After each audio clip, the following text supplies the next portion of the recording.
going to come down to those little decisions, those little mechanical plays that the players will make in the game. Rashi picks before we jump in. I think Aura has the advantage when it comes to range, and they have more options to play around with. They can split push, they are more flexible, they can go for the dives, they can go for the kite back. So I think Aura will have this one in the bag. Ladies and gentlemen, the decider, 1-1. We're back to a best of one into the Land of Dawn. Let's see, is it Aura or is it BIGENTRON Alpha? Tell your opinions in the chat right now. That definitely is going to be the million-dollar question here. BIGENTRON Alpha, they've opted with the fact that they cannot rely on Ki so much because the dynamic issue because of the Grok is that it's such a one-hit wonder. If he can't land the ultimate, it's very difficult for them to be able to, initiate anything onto Aura Fire, but already Ki feeling a lot of pressure as well as aggression here, but he might be punished for it.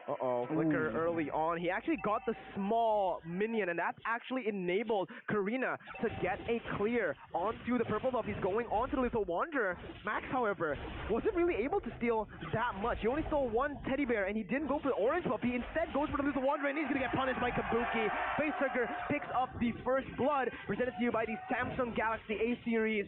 I don't know, I feel like Max should have just gone over to the enemy jungle, taken that orange buff, and be done with it.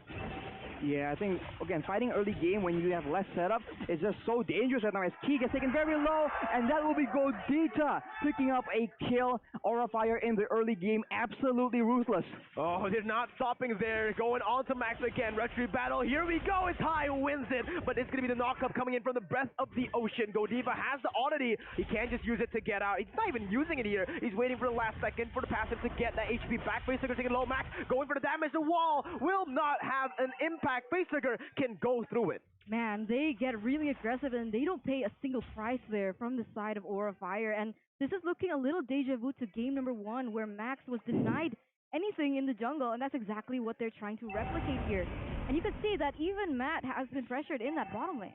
And talking about the setup differential, Aura Fire has 2 Petrifies in addition to their already superior setup. So they can just be a lot more aggressive, and BIGENTRON, they're on reactive mode, and we've seen how that works out against Aura Fire. So either they have figured something out, or maybe they'll go for Godiva and burst him down instead. 1 HP. Moreno has the Cold Ultra. Petrify going to be used. Moreno doesn't pop the Cold Ultra. Retribution again. Max finds it. Fluffy going to deal damage onto him. Turtle Flame presented to you by the Samsung Galaxy A series. Max taking low. Brought back to his team. But the Shadow of Doom comes in.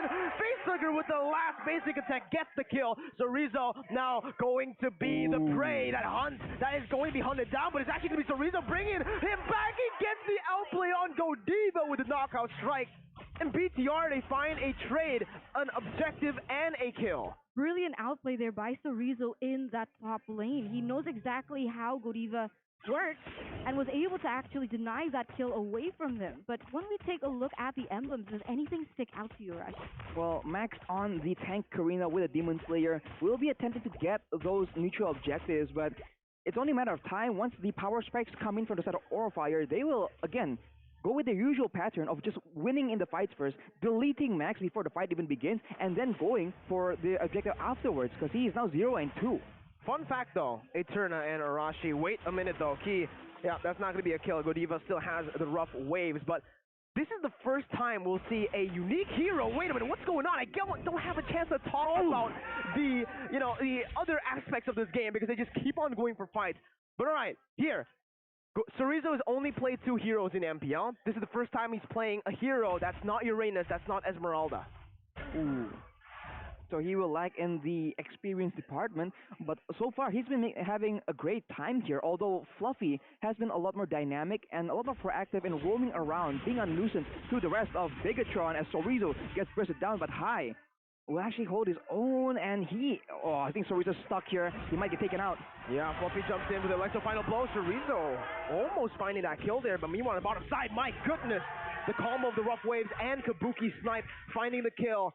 And it's Aura who are leading very similarly to game 1. Man, that gold shield has just been shredded as well. So you can say that right now Kabuki is leading heavily in terms of gold, and you can even see from the level difference Kabuki level 7 already, and Matt only at level 6 for the moment. As once again, Aura Fire with the better setup here on this next objective.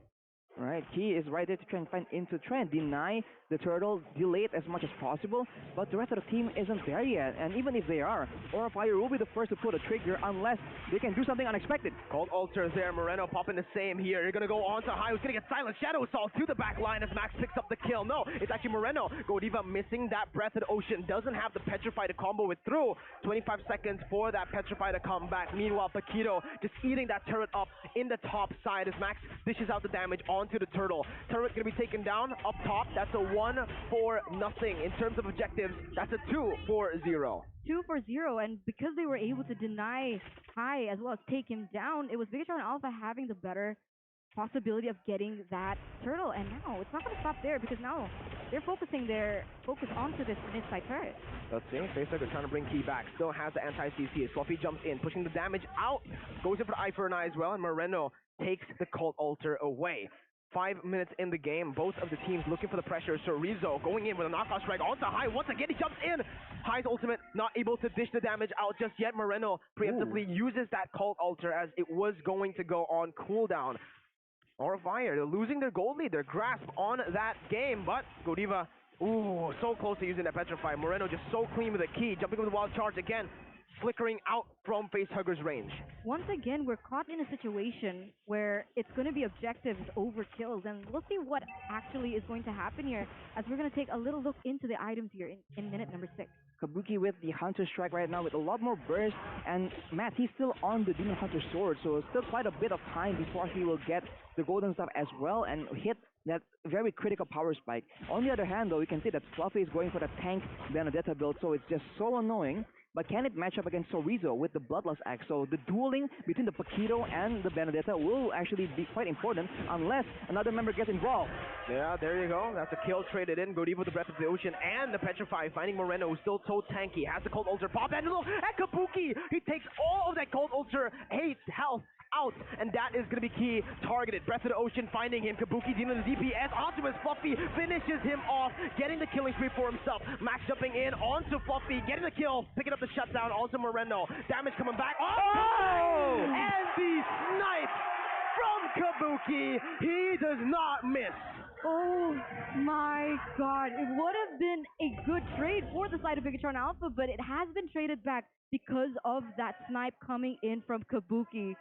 My god, I did not expect that from happening, but now it's going to be a little reset here for both teams as the turtle has already spawned in the Land of Dawn. We'll see who has a better setup right now because he is trying to open up the map, open up vision as well, but you can see that 4 members already in that turtle area. One thing to note down is Matt has been he has been actually utilizing the defensive items more here in the game. He went for the tough boots, getting that magic defense. He's also building towards a Wind of Nature instead of a golden staff for second item. So this might be the item power spike for BTR. They're not going to have it in the mid game as that's Chorizo picking up a turret in the bottom side. No trade just yet. Fluffy just clearing out the waves as they look for the turtle up top. High jumping in, that's Retribution. Moreno guessed it. What? Out of the 2 junglers, it's a mid laner from BTR. Key jumps with the wild charge, stunning Facehugger up, has the Cold Altar right now. No one using it just yet. Both teams backing up. Moreno dealing the damage onto Fluffy with the eye for an eye, and the final blow. He wanted to catch him with the Petrify. Unfortunately, Moreno was able to dodge away from it. Hold up. What happened in that turtle area? How was Moreno able to get that turtle away from Aura Fire? Miscalculation? Well, there is a lot of burst in Moreno's kit, but that is just uncharacteristic of both these junglers for sure. And right now, it's looking more and more even. Aura Fire seems to be struggling with the potential for BIGENTRON Alpha to counter them with the Cult Altar of their own. Here's an instant replay by the Samsung Galaxy A-Series of that fight in the mid side. Fluffy goes in aggressively, almost makes it out, takes an extra tower shot, gets taken out here, and he gets Max so low, and that is a snipe coming in from Kabuki. This is this man's expertise in the gold lane.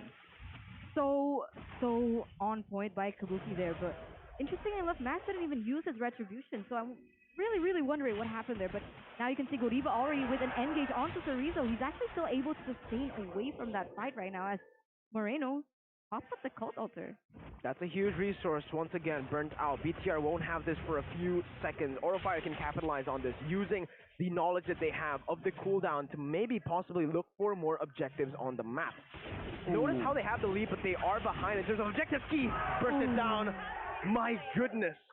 Did you take a look? Did you take a peek at what High has items-wise? I think he has a genius one at this point, but that is still a lot of damage.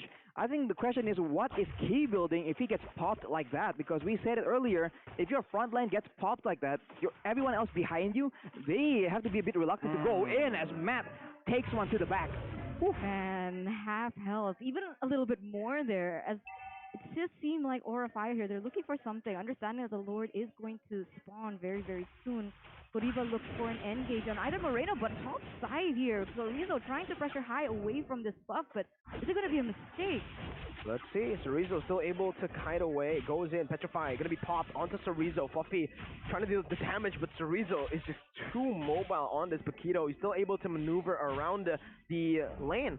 And he's actually going to be able to clear the waves faster. Now, they have a man advantage, but look at what Chorizo is doing. He's not rotating over to the Lord. He's going up to clear the waves. Again, trying to get even more pressure. Fluffy now has to respond to this. He's instead going over. He's not trying to clear out the waves. And this might be the X factor. This might be the curveball for Aurafire to take the victory in the Lord fight. We'll see what happens. I mean, right now, still 4v4 here in that turtle area. We already see a play perhaps happening from Corvus, but look at this, Godiva in the backside. Oh, they baited out the Cold Ultra once again. They have it, but it's not going to be enough. Matt is taken so low. Moreno was a little late to the party when it came to the Cold Ultra, and it's a 2-4-0. So Rizzo in the back, he's looking for a pick. He might just go onto Fluffy or Facehugger, but man, this is risky. This is very risky. He jumps in onto nobody. He goes on for the knockout strike onto Kabuki, dealing the damage out, going for the snipe, almost finding Chorizo. Max with retribution, he does not get it. Way too lethal. It's Kabuki again who gets it. The Shadow Assault is not enough to take High down. The Petrify to peel, and Kabuki to melt him down. Aura Fire with the lead. 2-0 trade here for the side of Aura Fire, plus a Lord already marching in that bottom side. Anything change here from the side of items, Arashi? Well, Kabuki has the Wind of Nature right now, along with a Malefic Roar, so a lot of damage and a lot of protection from Chorizo and Matt if they want to dive in towards him. And on the other side, for the side of Matt, he does have a Wind of Nature of his own, but he's up against an Aamon that can just burst him down regardless. So it's just a bit more difficult because Aurafire has more diversity when it comes to the burst potential. Don't call him that. Don't call him an Aamon, Arashi. Just don't. But yeah, Aurafire, with the Lord that they have, they're getting a lot of value from it, actually. With Kabuki on the Renner, they're just taking a whole lot of that jungle creep. And whoa, what? Wow. What happened? Matt, he tried to go for the split push on the Claude up against Aurafire right now, and it did not work out. The Endless Shard was able to pick it up. Fluffy jumped in very deep onto that back line with the Electrifying Blow. He even gets out there, even without the help of the Petrify. And again, Aurafire finding incredible value from that first Lord. Base turrets, the only turrets left, and they're going to be able to take, I think, 2 more turrets up top. I mean, the thing is about Fluffy is that he's opted to itemize defensively, so he's actually able to go in, try to take all the resources away from BIGENTRON. Wow. And win in those team fights. But what happened? I want to take a look at the items. That was one basic attack. One basic attack from Kabuki. Renner shot took a third of Key's HP. 2/3 almost. Yeah. It's kind of ridiculous, but looking at the damage dealt by Axe though, High is doing the highest damage in the game on an assassin. So far, right? That has not ever been the case, I think. Oh my god. Looking at the player's gold by UBS gold though, Kabuki and High are just dominating it, and Matt is keeping up with the gold, but will that be enough though? There's so much burst potential on the side of Aurafire. If Matt is the win condition for BIGENTRON, Aurafire has very, very simple answers. They need a big moment now for the side of BIGENTRON Alpha. They need to be able to make Matt catch up, be able to use that Blazing Duet towards that backline, take away Kabuki, but that's so much easier said than done. And to answer your question here, you can see the items from the Beatrice. Oh, wait a minute though. Matt gonna be caught. Blazing Duet preemptively here. Godiva misses out on the Breath of the Ocean, and the Rough Wave keep flickering out. That's gonna be Moreno popping in. The Cold Ulcer. Facehugger gonna be caught in there. High still able to dish out the damage as he jumps into that backline. Max dealing out the damage and soaking it in for his team to back away. A 5v5 ends with no one falling and both teams disengaging. Still a 6,000 gold lead into the hands of Aura Fire, but even with that in mind, it doesn't seem like Aura Fire is able to close as fast as we expected.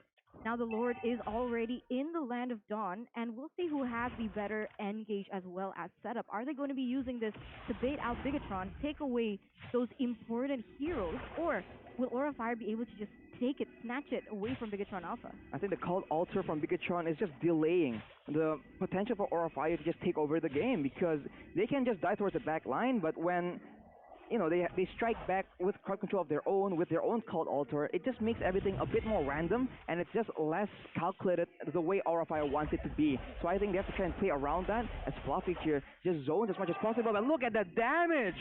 What? Yeah, that's what you expect from a Beatrix in the late stage of the game. One thing I do want to point out, however, is BTR, they don't really have a very solid frontliner. He opted to go for the Radiant Armor, so he's very, very susceptible to the burst damage that Aura can give out, and this is exactly it. There you go, you can see it already.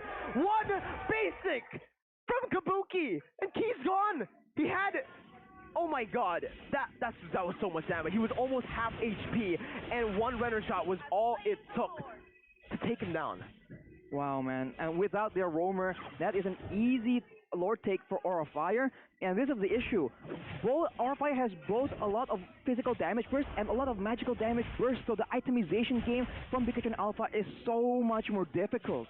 I understand why Key went for the Radiant Armor instead of going for more physical defense, because take a look at Aura Fire. All of their magic damage, like Facehugger, Godiva, and Hyde, those are the people you usually meet in the early stage of the game, but Kabuki has... Oh my god, he's snowballed out of control. He has so much damage, and you need to respond with something. You need to have something, man. Defense, physical defense. I don't know what will help him, though, Arashi. Brute Force doesn't really help. Anti-Chris? He already has a Dreadnought armor. Blade armor, sure. Blade armor can work, but, like, man, you need to be able to take those shots. Oof. Now, with the Lord in their backs, though, Aura can go for that Cult Altar play yet again as High goes in for a burst attempt. Yeah, and the shards again already popped onto Moreno. Max trying to clear out the waves as Matt jumps in once again, using the DPS on his kit, on the quad, to clear it out. Key already using... No, it was Sorizo actually who jumped in, and he using the wild charge onto that back line, not finding anyone right now as Godiva is concealed. He's looking for a play. BTR still able to defend. Aura Fire still with an 8,000 gold lead. Flicker wild charge, minding you. So already a huge resource wasted by Key when he's the one that Bigetron Alpha is relying on to make these plays. But once again here, High goes in for the engage onto Key. Oof, you can see the Key is a lot more tanky against High because of his itemization, but now the Cult Altar is popped to try and contest this tower. Two Cult Altars pop, there you go. Rough Wave going to be used by Godiva, buying a little bit more time as Fluffy jumps in with Eye for an Eye, still able to buy some time. Kabuki threading the needle, finding the snipes onto Matt, not able to take him down just yet. Fluffy with the Electro Final Blow, able to clear out the waves. Matt jumps in with a Blazing 2, he's able to buy so much, it deals so much with the Wind of Nature there as they go in for the damage. It's still High in the midst of it all, he's still able to conceal for a bit, he gets down, taken out by Moreno. Matt trying to deal his damage to finish Fluffy off. Immortality still intact. Aura Fire not able to end the game. It was very difficult because when they committed to that game, it was 4 ultimates versus 2. Bigetron Alpha had a lot more in their arsenal, whereas Aura Fire's was a little bit more limited. So maybe they overcommitted a little too hard onto that end when clearly it was a bit difficult as they were on the behind. But you can see here that Kabuki is going to be the highlighted player here in Season 10. And we can actually feel that impact happening, the damage output that was already very evident, especially even against someone like Key on a tank hero. That's going to be very imperative, especially now that the Lord has already spawned. But right now, it's not going to come down to... I think the most important member isn't the gold laners. It's Moreno and it's Facehugger. Cult Altars need to be on point. Key, oh my goodness, almost taken down. You see how much damage Facehugger and Godiva did? Nothing. Then Kabuki goes in with one basic attack and a shot, a sniper shot, and he's taken down that low. Right. Now Key is forced to actually retreat back to the base, so Aura Fire has an opportunity here. This is exactly the kind of situations they excel in. Already though, Key is on the way back, and it's back to a stalemate, especially in that other side of the map, man. Fluffy, ooh, Fluffy, I was gonna say Fluffy and Sorizo just going at it, but Moreno just gets nuked by Kabuki. That's actually going to force him to recall, so they do have a man advantage right now. But look at this, Torizo is still trying to cut those lanes. They're trying to disperse away the pressure that Aura Fire has on those 3 lanes, and it's working. It's buying a lot of time. Chorizo needs to be very careful though, because look at Amon, look at Beatrix, they're going on to him. The Endless Shards is available. Amon not just going on it yet though. He's rotating back to the mid lane, knowing that Fluffy has cut the waves. BTR, knowing that Aura have made some rotations onto that top side, they instantly start the Lord to stop Aura from going and punishing Chorizo. Now it's a battle of wits. It's a chess match here in game number 3. 20 minutes in. It's still both of the teams looking for better setup. Fluffy using the final blow, trying to find that Petrify pickoff, but it will not come through. Chorizo still cutting the waves in the mid lane. Look, he's so obnoxious. Ooh, he's doing his best from what he's given, right? With what he's given right now, this is the best thing he can do, and it is still very useful. It's working out for BIGENTRON Alpha, but Aura Fire is slowly but surely taking the Lord away. Oh, ladies and gentlemen, we're gonna have to wait for a bit. We don't know what's happening. Oh no. I have a weird feeling that once we get back into the game, we're just going to... There's gonna be a lot of fire. But we're going to get into a pause, it seems. Ladies and gentlemen, we are encountering a technical issue. As you can see, reconnecting. Oh, that was perfect timing, honestly, because we need to dissect what's going on. There's so much macro plays being made with a better setup onto the Lord, and just as I say it, look at what they're able to do. I think Chorizo was able to bait out a few Aura members up top, and they were able to go in for the bottom side. Max now gonna be the target of Fluffy's operation as High jumps in to follow it up. Key's still able to zone away the members. Matt jumps out. Key jumping with the wall. Charge go deep up, finding Moreno, and just like that, that's what we mentioned. No cold ulcer for BTR, and High gonna be able to dish out the damage onto Max. Endless Shard sealing it all. Matt now caught in the breath of the ocean. That's gonna be canceling out the blazing duet, and Aura with one fight, they end the game 2-1. Wow, just like that. When you're up against a team like Aura, when the burst is what you have to be watching out for, you better watch out, man. That